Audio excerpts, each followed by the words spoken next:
یا نبی سلام علیکہ، یا رسول سلام علیکہ۔ اور حضور صاحب درس کا سلسلہ بھی منقطع ہی رہا، حالات ناظرہ کے پیش نظر انشاءاللہ تعالی اب یہ پورا رمضان تسلسل کے ساتھ انشاءاللہ تعالی ہوگا، اور اس میں بہت ساری انشاءاللہ تعالی ہم کوشش کریں گے کہ معلوماتی باتیں نماز کے تعلق سے، روزے کے تعلق سے اور دیگر احکام شرعیہ کے تعلق سے، عقائد کے تعلق سے آج یکم رمضان المبارک سیدنا شیخ عبدالقادر جیلانی رحمۃ اللہ تعالی علیہ اور ہر سال میں ایک حلقہ کرتا تھا جس کو حلقہ درود کہتے ہیں، اس کے بعد جو ہے ہم لوگ سے بیٹھ کر وہ شریف پڑھتے تھے۔ انشاءاللہ تعالی وہ حلقہ درود بھی آج سے شروع ہو جائے گا، نماز عصر فوری انشاءاللہ تعالی۔ میں نے سوچا کہ آج اسی حلقہ درود کے تعلق سے چند باتیں کی جائیں۔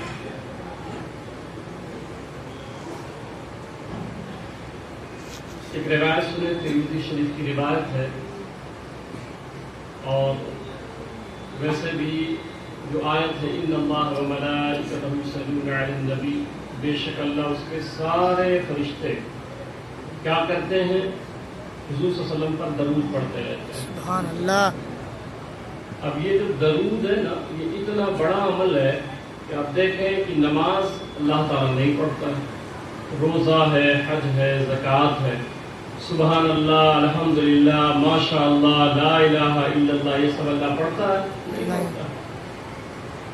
تسبیح و تحلیل اللہ تعالیٰ نہیں کرتا ہے، مگر ایک درود حضور صلی اللہ علیہ وسلم پر ایک ایسا عمل ہے کہ کوئی عمل جو نماز، روزہ، حج، زکوٰۃ کی صورت میں اللہ نہیں کرتا، مگر حضور صلی اللہ علیہ وسلم کی جب باری آتی ہے تو سب سے پہلے درود خود ہی پڑھتا ہے۔ سبحان اللہ۔ تو جو عمل اللہ کا ہو وہ کتنا بڑا عمل ہوگا۔ اچھا، لطف کی بات یہ ہے کہ کیا وہ اکیلے پڑھتا ہے؟ تو اللہ قرآن میں فرماتا ہے کہ نہیں، میں اور میرے سارے فرشتے۔ اور فرشتے کتنے ہیں؟ امام حاکم المستدرک میں حدیث لائے ہیں کہ اللہ تعالیٰ نے کل مخلوقات کے 10 حصے کیے، کل مخلوقات کے، جنات، انسان، حیوانات، نباتات، جمادات، سب کے 9 حصے، 10 حصے، 9 حصہ صرف فرشتے بنایا، 1 حصے میں صبر۔ یہ ہے فرشتے کی تعداد، 1 حصے میں سب ہے، زمین، آسمان، چرند پرند، انسان، حیوان، جماد، سب 1 حصے میں، اور 9 حصہ صرف فرشتے بنایا۔ سبحان اللہ۔ اور اللہ فرماتا ہے کہ میں اور میرے سارے فرشتے، مولا کیا کرتے ہیں؟ کہا محبوب پر درود پڑھتے رہتے ہیں۔ سبحان اللہ۔ درود پڑھتے رہتے ہیں۔ تو سمجھانے کی چاہ رہا ہوں، اسی لیے اس کو آج میں نے موضوع بنایا کہ آج جو میں حلقہ درود شروع کروں گا اس میں آپ شریک ہوں، کیونکہ درود ایک ایسا عمل ہے۔ میں آپ کو ایک روایت سناتا ہوں۔ ابو بکر کعب رضی اللہ عنہ بیان کرتے ہیں، ترمذی شریف کی حدیث ہے، یہ جو آپ بیٹھے ہیں نا درس میں، جو سن رہے ہیں، جو درس سن رہے ہیں، یہ چند منٹ کا بیٹھنا پوری رات کی نفلی عبادت سے بہتر ہے۔ سبحان اللہ۔ سبحان علم دین سیکھنے کے لیے بات تو جو کہ فضائل درود ہم بیان کر دیں گے، اس کے بعد انشاءاللہ تعالی ہم نماز اور دیگر احکام پر گفتگو کریں گے ترتیبوار۔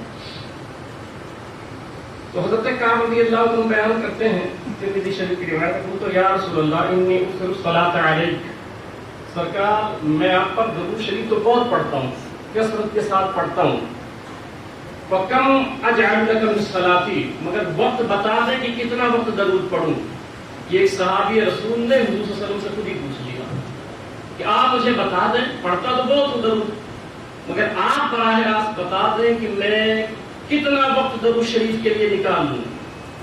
فقال ما شئت، تو سرکار میں جیسا تم چاہو۔ تو کہتے ہیں قلت الرکوع، کہتے ہیں میں نے کہا کہ یا رسول اللہ 3 حصہ ذکر و اذکار کروں، تسبیح و تحلیل کروں، اور 1 حصہ درود شریف کے لیے نکال دیتا ہوں وقت۔ حضور صلی اللہ علیہ وسلم نے فرمایا قال ما شئت، جیسا تم چاہو، فإن زدت فهو خير لك، مگر اگر تھوڑا بڑھا دو تو تمہارے لیے اچھا ہے۔ ہاں سبحان اللہ، فرمان تھوڑا سا اور بڑھا دو نا، یہ جو ایک ہی حصہ رکھے ہو، تین حصہ جو ہے وہ تسبیح و تحلیل ہے، ٹھیک ہے جیسا چاہو کرو، مگر اگر بڑھا دو تو اچھا ہے۔ تو قلت النصف یا رسول اللہ، تو کہتے ہیں میں نے کہا یا رسول اللہ آدھا آدھا کر تو 50-50، آدھا وقت جو ہے درود پاک میں لگا دیتا ہوں اور آدھا وقت جو ہے تسبیح و تحلیل سبحان اللہ الحمدللہ نوافل میں۔ قال ما شئت فإن زدت فهو خير لك، کہا یہ بھی ٹھیک ہے مگر بھائی میں نے کہا اگر تھوڑا اور بڑھاؤ نا تو اور زیادہ اچھا ہے، تھوڑا اور بڑھاؤ نا تو پھر یہ اور بہتر ہوگا۔ تو اب وہ عرض کرتے ہیں وہ تو اصولتائیں یا رسول اللہ تہائی حصہ صرف درود ہی پڑھوں میں، یہ عظمت درود بتا رہا ہوں میں جو حلقہ میں آج شروع کر رہا ہوں۔ تو کہا یا رسول اللہ علیہ وسلم 3 حصہ صرف درود ہی پڑھتا ہوں میں اور ایک حصے میں کچھ تسبیح و تحلیل اور کچھ کر لوں۔ قال ما شئت فإن زدت فهو خير لك، کہا کہ 3 حصہ کروں تو سرکار نے فرمایا یہ بھی ٹھیک ہے جیسا تم چاہو تمہاری مرضی، مگر تھوڑا اور بڑھاؤ تو اچھا ہوگا۔ یہ حضور صلی اللہ علیہ وسلم بتا رہے ہیں صحابی کو یہ بھی ٹھیک ہے کہ 3 حصہ مجھ پہ درود ہی پڑھتے رہو مگر تھوڑا اور بڑھاؤ تو اچھا ہوگا۔ اچھا یہاں رک کے ایک بات عرض کروں میں کہ درود ایک ایسا عمل ہے کہ حضور صلی اللہ علیہ وسلم سے جو تعلق کا ذریعہ ہے تو نعت رسول اور درود و سلام سب سے بہترین ذریعہ ہے، اور درود شریف ایسا عمل ہے چاہے جتنا پاپی گنہگار کوئی شخص ہو ایک مرتبہ زندگی میں درود پڑھے اللہ اس کو بھی رد نہیں فرما سکتا۔ سبحان اللہ، کسی اور عمل کی قبولیت میں شک ہو سکتا ہے، میں نے نوافل پڑھے ذکر و اذکار کیے تسبیح و تحلیل پڑھی تو کچھ گارنٹی نہیں ہے قبول ہوئی یا نہیں، مگر اس نے ایسا نہیں کہ قبول ہو گئی، مگر گارنٹی نہیں ہے۔ درود پاک میں مکمل گارنٹی ہے۔ اب اس کی میں تشریح کروں گا، پہلے وہ روایت کو سن لیں۔ تو سرکار نے کہا کہ 3 حصہ درود شریف کے لیے نکالو، ٹھیک ہے مگر تھوڑا اور بڑھاؤ تو اور اچھا ہوگا۔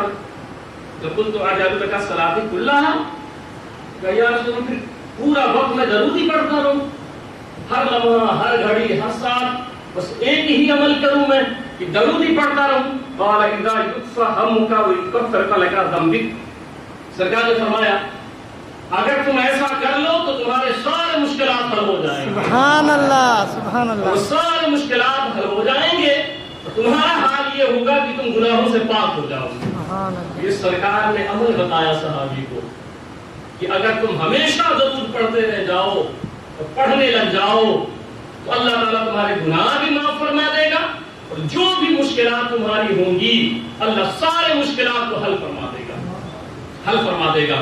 اب یہاں پر ایک روایت اور سنو، وہ یہ ایک دوسری وجہ سمجھاتا ہوں۔ تو میں نے کہا، میں نے بتایا آپ کو کہ درود ایک ایسا عمل ہے جو رد اللہ، اس نے کہا اللہ اس کے سارے فرشتے حضور صلی اللہ علیہ وسلم پر درود پڑھتے ہیں۔ اب یہ فرشتے رہتے کہاں پہ ہیں؟ جب درود کی مجلس ہوتی ہے اللہ اپنی شان کے مطابق جہاں ہے، اپنی شان کے مطابق غلام محدود ہے نا، تو اللہ اپنی شان کے مطابق تو کیا ادھر ادھر رہتے ہیں؟ نہیں۔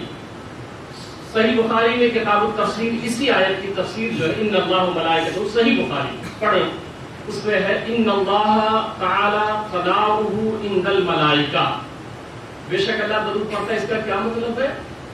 کہ اللہ تعالیٰ حضور پر درود فرشتوں کے بیچ میں پڑھتا ہے، ہاں، فرشتوں کو بیٹھا کے پڑھتا ہے۔ اب سوچیں ہم لوگ جب تقریر کرتے ہیں نا تو موضوع بدلتا رہتا ہے، ابھی جمعہ میں نے خطاب کیا تو فضائل رمضان پہ کیا، آج درود پہ بول رہا ہوں، کل کوئی اور موضوع ہوگا، پرسوں کوئی اور موضوع ہوگا، ہم موضوع بدلتے رہتے ہیں۔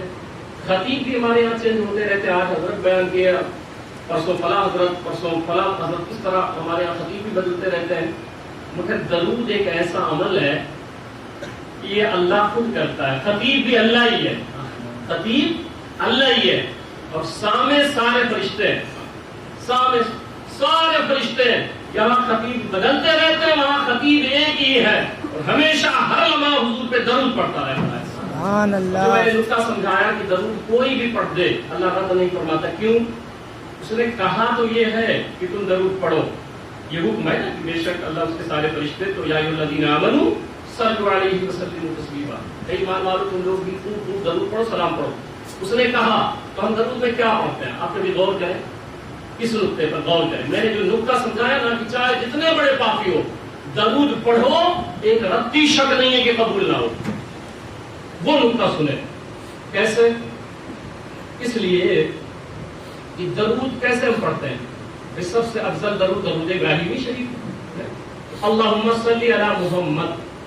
ہمیں اس نے کہا کہ تم پڑھو، مگر ہم نے ریپلائی کر دیا، ہم نے کیا کہا؟ اللہم صلی علی محمد، اے اللہ تو درود نازل فرما محمد پر۔ وہ کہہ رہا ہے تم پڑھو، آپ کہہ رہے ہو مولا تو پڑھ۔ آپ نقطہ سمجھ رہے ہیں میں جو سمجھانا چاہتا ہوں؟ اس نے کہا بندے مومنین تم درود پڑھو میرے محبوب پر۔ ہم نے کیا کہا؟ اے اللہ تو درود نازل فرما، اللہم صلی علی محمد، یا صلی اللہ علی النبی، درود نازل فرما حضور صلی اللہ علیہ وسلم پر۔ وہ کہہ رہے تم پڑھو، ہم کہہ رہے مولا تو پڑھ۔ یعنی درود ایک ایسا عمل ہے کہ اس نے حکم تو دیا پڑھنے کا، مگر ہمیں پڑھنے بھی نہیں دیا، پڑھنے بھی نہیں دیا۔ کہا وہ میرا محبوب ہے اور تو گنہگار بندہ ہے اور وہ میرا حبیب ہے، تو ایسا کر میں نے کہا تو تجھے ہے، مگر پھر تو مجھے سے درخواست کر کہ میں بھیجوں۔ یہ پیار ہے اس کا، یہ محبت ہے اس کا۔ اب ایک نقطہ جو سمجھانا چاہ رہا تھا، ایک بات بتائیں کہ جو عمل اللہ کرے وہ مردود ہو سکتا ہے؟ کہ اللہ کا فعل مردود ہو سکتا ہے، رد ہو سکتا ہے؟ تو ہم تو درود پڑھتے ہی نہیں ہیں، ہم تو یہ کہتے ہیں کہ اللہم صلی علی محمد، اے اللہ تو درود نازل فرما۔ اب اللہ ہماری طرف سے درود پڑھتا ہے، اللہ ہماری طرف سے حضور صلی اللہ علیہ وسلم پر درود نازل فرماتا ہے، تو ظاہر سی بات ہے جب ہم نے درخواست کیا کہ مولا تو بھیج، تو جب مولا میری طرف سے بھیجے گا تو وہ عمل ضرور مقبول ہو جاتا ہے۔ سبحان اللہ۔ اسی لیے میں نے یہ نقطہ سمجھایا کہ زندگی میں کوئی کبھی بھی درود پڑھے وہ رد نہیں ہوتا ہے، کیونکہ ہماری طرف سے رب پڑھتا ہے، رب پڑھتا ہے۔ اب ایک نقطہ اور سن لیں اس پہ، وہ یہ جو حلقہ درود، جو اتنا وقت نہیں ہے کہ میں تفصیلاً عرض کروں، یہ جو حلقہ درود ہم سجاتے ہیں اور اس کو گھروں میں بھی آپ چلتے پھرتے باہر نکلیں، کام پہ جا رہے ہیں، کہیں بھی جا رہے ہیں، درود سے افضل عمل کون سا ہے؟ جو وظیفہ، جو عمل خود اللہ کا ہو۔ اب ایک روایت سنیں، آپ کتنے خوش نصیب ہیں کہ حدیث شریف میں ہے قال رسول اللہ صلی اللہ علیہ وسلم ان للہ تعالی ملکا آتاہ اسماع الخلائق کلہم فہو قائم علی قبری۔ سرکار فرماتے ہیں کہ ایک فرشتہ ہے جس کو اللہ تعالی نے کل مخلوق کی آواز سننے کی طاقت عطا فرمائی ہے، وہو قائم علی قبری، اور وہ میرے قبر پر کھڑا رہے گا، قبر پر میرے کھڑا رہے گا، اذا مت الی یوم القیامہ، میری وفات کے بعد سے لے کے قیامت تک ابھی بھی وہ فرشتہ حضور صلی اللہ علیہ وسلم کے روضے پہ کھڑا ہے۔ کام کیا ہے؟ فلیس احد من امتی صلی علیہ الصلاۃ الا سماہ باسمہ واسم ابیہ۔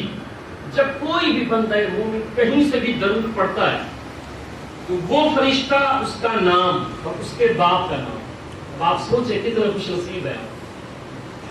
جب سنا اس فرشتے نے تو وہ نام بھی جانتا ہے اور باپ کو بھی جانتا ہے، تو کہتا ہے فقال یا محمد، وہ جو فرشتہ قبر پہ کھڑا ہے نا، وہ حضور صلی اللہ علیہ وسلم کی طرف کہتا ہے یا رسول اللہ صلی اللہ علیہ وسلم۔ جب آپ درود پڑھتے ہیں وہ کہتا ہے یا رسول اللہ صلی اللہ علیہ وسلم صلی علیک فلان، یا رسول اللہ صلی اللہ علیہ وسلم آپ پر فلاں شخص نے، اس کے باپ کا نام یہ ہے، اس نے درود پڑھایا۔ آپ سوچیں ذرا، توجہ کریں، جب آپ درود پڑھتے ہیں نا تو حضور کے سامنے آپ کا نام پیش ہو جاتا ہے، قربان جائیں اس عمل پہ۔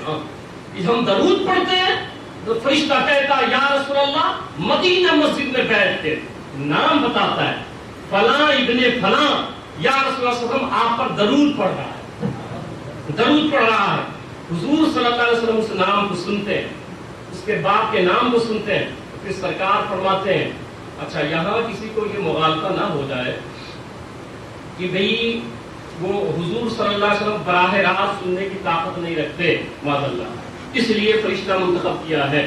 اگر یہ مان لیا جائے تو یہ جو کرام الکاتبین لکھ رہے ہیں نامہ اعمال کو، کیا اللہ کو خبر نہیں ہے جو فرشتوں کو بیٹھائے ہوئے ہیں؟ یا صبح و شام جو فرشتے اعمال لے کے اللہ کی بارگاہ میں جاتے ہیں، اللہ پوچھتا ہے کہاں سے آئے ہو، کون کون کیا کیا کر رہا تھا، تو اللہ کو نہیں پتا ہے سب؟ بھئی یہ بادشاہوں کے درباروں کے آداب ہوتے ہیں ہاں کیا بات ہے، کہ بھئی براہ راست نہیں، پہلے غلام کے پاس پیش کرو۔ جی جی جی سبحان میرا جو اللہ فرشتادہ ہے نا، اس کی بارگاہ میں جاؤ، وہ پیش کرے گا مجھ پر۔ سبحان اللہ براہ راست تم نہیں آ سکتے ہو اس کی بارگاہ میں، کیونکہ ہم بادشاہوں کے بھی بادشاہ ہیں۔ ہاں، تو اللہ نے فرشتہ منتخب فرما دیا ہے۔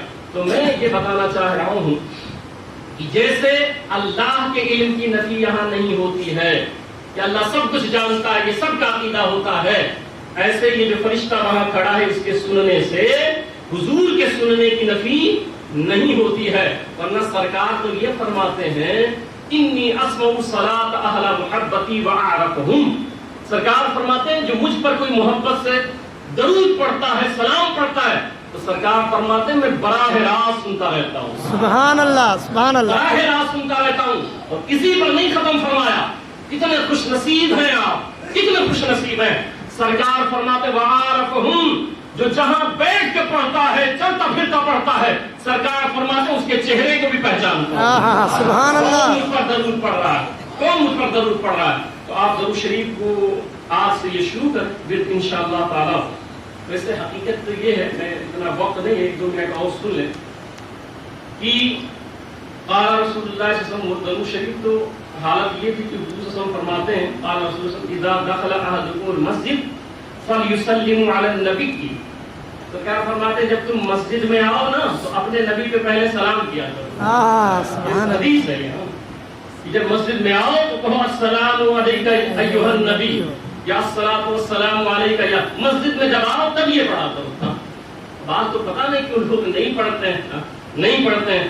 سرکار فرماتے جب مسجد میں آؤ تو سلام پڑھا کرو، اور پھر ایک روایت یہاں اور سن لیں، مغالطہ ہو سکتا ہے۔ سرکار نے فرمایا جو ایک آیت ہے جس کا مفہوم یہ ہے کہ جب گھر میں داخل ہو تو گھر والوں پہ سلام کرو، گھر میں جب جایا کرو، اس سے محبت بڑھتی ہے، اس سے محبت بڑھتی ہے۔ جب بھی آپ گھر میں جائیں، بوڑھے بچے سرکار کی سنتوں پہ عمل کریں، گھر میں گئے السلام علیکم ورحمۃ اللہ وبرکاتہ ضرور کریں، ضرور کریں، اس سے آپ کے گھر میں برکت لاتی ہے۔ اب اس پر ملا علی قاری لکھتے ہیں کہ گھر میں جب داخل ہو تو سلام کرو، اگر کوئی گھر میں ہی نہ ہوتا، بھئی آپ خود ہی گھر میں جا رہے ہیں، پہلے دروازہ کھول رہے ہیں، اب گھر میں کوئی ہے ہی نہیں تو پھر سلام کس کو کیا جائے؟ تو ملا علی قاری لکھتے ہیں، کہتے ہیں کہ لأن روح النبی صلی اللہ علیہ وسلم حاضر فی بیوت اہل الاسلام، کہتے ہیں گھر میں کوئی نہیں ہے، کوئی بات نہیں، حضور کی روح حاضر ہوتی ہے۔ سبحان اللہ، جب گھر میں جایا کرو تو سلام کیا کرو، مصطفیٰ کریم جواب عطا فرماتے ہیں، جواب عطا فرماتے ہیں۔ آخری بات سن لیں، امام سخاوی رحمۃ اللہ تعالی علیہ فرماتے ہیں کہ محمد بن سعد رحمۃ اللہ علیہ روزانہ سونے سے پہلے درود شریف پڑھتے تھے، سونے سے پہلے درود شریف پڑھتے تھے، اور فرماتے ہیں پڑھتے پڑھتے ایک دن فرماتے آنکھ لگی تو تاجدار کائنات صلی اللہ علیہ وسلم تشریف لے آئے، سرکار آ گئے، سرکار آ گئے۔ سرکار نے فرمایا محمد بن سعد تو جن ہونٹوں سے مجھ پہ درود پڑتا ہے نا وہ چہرہ ذرا قریب کر دے میرے، قربان جائیں۔ انہوں نے قریب کیا، سرکار نے رخسار پہ بوسے لے لیے، سبحان اللہ، درود پڑھنے کی وجہ سرکار نے رخسار پہ بوسہ لیا۔ جب سرکار چلے گئے فرماتے ہیں جب میں بیدار ہوا تو پورا گھر میرا مہک رہا تھا، پورا گھر مہک رہا تھا۔ تو سرکار نے جہاں بوسہ لیا تھا نا 8 دن تک وہ جگہ معطر رہی، وہ خوشبو آتی نہیں میرے رخسار، 8 دن تک خوشبو آتی رہی۔ اور آخری روایت سن لیں، کہتے ہیں حضرت عبداللہ بن عمر رضی اللہ عنہ، وہ کہتا ہے میدان محشر ہوگا، نفسی نفسی کا عالم ہوگا، ایک شخص کو جہنم کی طرف فرشتے لے جا رہے ہوں گے، تو حضرت آدم علیہ السلام دیکھ لیں گے وہ امت محمدیہ کا رہے گا، تو حضرت آدم علیہ السلام دیکھیں گے، عرض کریں گے یا رسول اللہ وہ فلاں شخص ہے، وہ دیکھیں آپ کی امت کا وہ جہنم کی طرف جا رہا ہے۔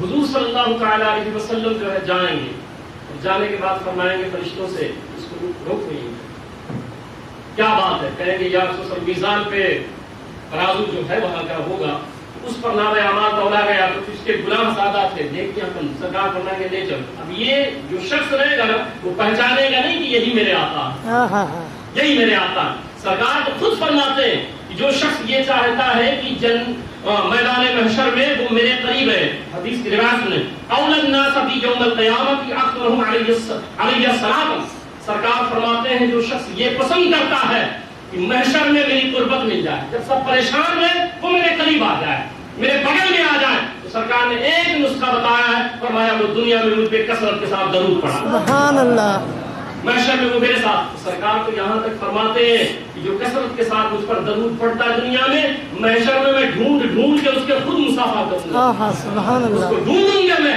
کہ وہ جو مجھ پہ دنیا میں درود پڑتا تھا کہاں چلا گیا، میں جا کے مسافہ کروں گا، السلام علیکم ورحمۃ اللہ، حضور سرکار مسافہ فرمائیں گے، تو کہتے ہیں کہ سرکار لائیں گے میزان پہ اور ایک چٹ نکالیں گے، چٹھی نکال کر کے میزان پہ ڈالیں گے، تو ڈالیں گے نا تو پھر جو نیکیوں کا ترازو رہے گا وہ بھاری ہو جائے گا، پھر فرشتوں کو حکم ہوگا جنت میں لے جاؤ، وہ جو شخص رہے گا نا وہ مچل جائے گا اور کہے گا اے حسین چہرے والے تو ہے کون، پہچانے گا نہیں کہ اے خوبصورت چہرے والے بتاؤ، ایسے ماحول میں سرکار آ رہے ہیں، ایک ایک شخص کو دیکھ رہے ہیں، کون کہاں جا رہا ہے، کون کہاں جا رہا ہے، اے حسین چہرے والے آپ کون ہیں اور یہ کیا تھا، سرکار کہیں گے میں تیرا نبی ہوں جن کے لیے تو روتا تھا، جن کی نعتیں پڑھتا تھا، اور یہ جو چٹھی تھی تو نے زندگی میں مجھ پہ ایک مرتبہ درود پڑھا تھا، وہ میں نے لکھ کے رکھ لیا تھا، زندگی میں ایک مرتبہ درود پڑھا تھا میں نے اس کو لکھ کے رکھ لیا تھا، وہی چٹھی آج میں نے ڈالی ہے،